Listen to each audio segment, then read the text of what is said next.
Yes, my name is Betty Dodds, and I am very pleased that I've been able to work with Maryland Relay for a number of years. I had hearing aids for approximately 2 or 3 years, and by the time I was 55, I was totally deaf.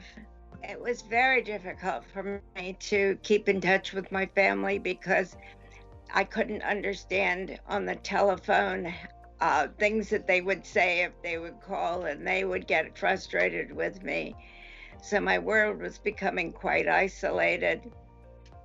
I went to a conference um, that I found out quite accidentally, and I didn't know anyone there. I was very alone because everyone was signing, and I didn't know American Sign Language. Finally, a couple women saw me. I guess I looked in distress and they sort of pulled me under their wing. They were also hard of hearing. They told me that I didn't have to be alone, that there was something called Maryland Relay. When I finally was able to make relay calls and I was able to call people like my doctor or friends or businesses and make return phone calls. I could hear what was on my answering machine.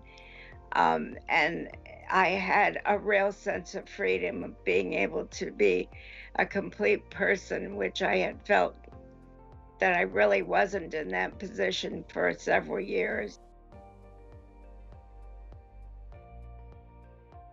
Well, my hopes when I became chair was that we could change some of the things that were taking place with the GABTR, or actually what was not taking place with the GABTR. Now, we need to make sure people understand that Maryland Relay isn't just for deaf and hard of hearing. We cover all sorts of issues, such as people with physical disabilities who can't pick up a telephone, people who have cognitive issues and can now get a telephone that has pictures of their doctor or their mother or the policeman on it, and they push a button instead of having to dial a phone. The Maryland Relay covers so many vital issues to communication.